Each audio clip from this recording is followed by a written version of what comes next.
When Paul Pogba suggested that Bruno Fernandes would be a Ballon d'Or contender if he played for Manchester City, he wasn't exactly making a controversial claim. He was pointing out a reality that many football fans already understand: team success heavily influences individual recognition. Manchester City are still operating at an elite level, collecting trophies and competing for more before the season ends.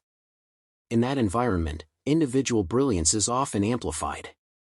If Fernandes were wearing a City shirt, or even playing for a powerhouse like Bayern Munich or Paris Saint-Germain, the Ballon d'Or conversation around him would feel far more natural. But he isn't. He plays for Manchester United. And this season, United have looked nothing like a club competing for major honours. They crashed out of the Carabao Cup in embarrassing fashion and were eliminated from the FA Cup earlier than expected. Their league campaign has lacked the consistency and authority required of title challengers. As a result, Fernandes' extraordinary individual performances have been happening in the shadows rather than on the biggest stages. Yet, that is exactly what makes his season so remarkable. Bruno Fernandes has been phenomenally important to Manchester United. In fact, it is not an exaggeration to say that without him, United's campaign would have been significantly worse. He is the creative engine, the emotional leader, the player who constantly demands more from himself and those around him. Ironically, he might not be as crucial to a better, more balanced team like Manchester City, Bayern Munich, or PSG. Those teams are packed with match winners across every position. United, by contrast, often rely on Fernandes to provide the spark, the assist, or the goal that keeps them competitive. To imagine how he would perform in those elite teams requires a bit of conjecture. But one thing is certain: if Fernandes were contributing these numbers and aside lifting trophies, the Ballon d'Or debate would be unavoidable. There is, of course, an international angle. If Fernandes were to help Portugal win the World Cup, that would instantly catapult him into Ballon d'Or contention, regardless of his club's struggles. But realistically, Portugal winning the tournament remains a long shot. So while the Ballon d'Or might be distant, domestic individual awards are very much within reach. And he absolutely deserves to be in that conversation. Fernandes should be a serious contender for both the Football Writers Association Footballer of the Year and the Professional Footballers Association Player of the Year awards. These honors often go to players from successful teams, but sometimes voters recognize extraordinary individual influence, and that is exactly what Fernandes has provided this season. When voters look at Manchester City, who might complete another trophy-laden campaign, the problem becomes choosing a single standout star.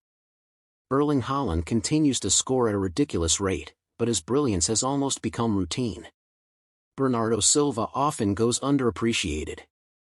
Ryan Cherki's form has surged only in recent months, which might not be enough to define an entire season. Then there is Arsenal, who could end the season with a prestigious double. But their strength lies in their collective defensive solidity rather than one headline-grabbing individual.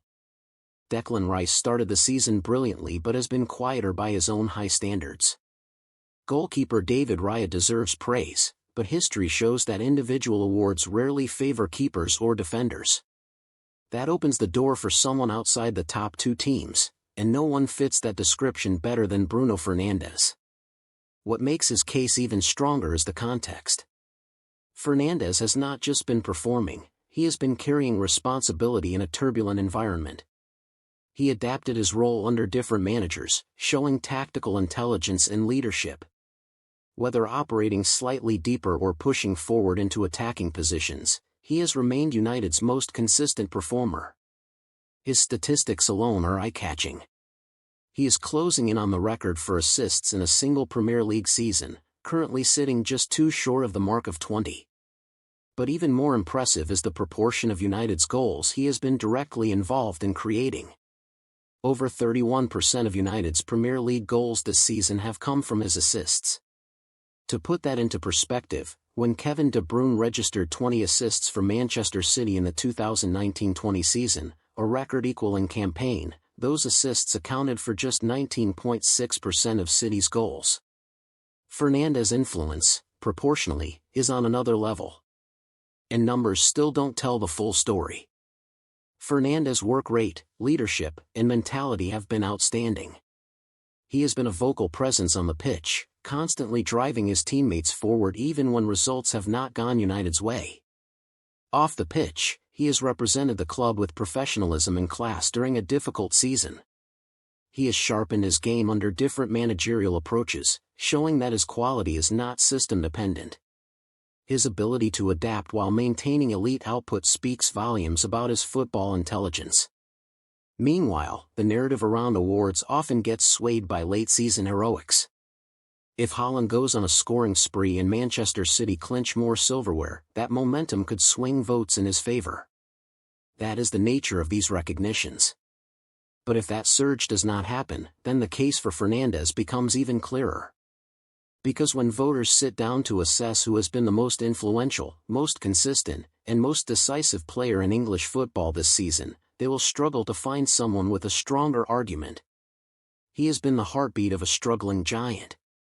He has delivered elite-level numbers in a team that has not matched his standards. He has shouldered responsibility without complaint and performed week after week. That kind of impact deserves recognition. Bruno Fernandes may not lift a major trophy with Manchester United this season. He may not be at the center of the Ballon d'Or conversation. But he has done something arguably more impressive. He has stood out brilliantly in a team that has struggled. And sometimes, that says more about a player's greatness than shining in a team where everyone is already world-class. If individual awards are truly about individual excellence, then Fernandes should be right at the top of the list. Because few players in the Premier League this season have meant more to their team than he has to Manchester United.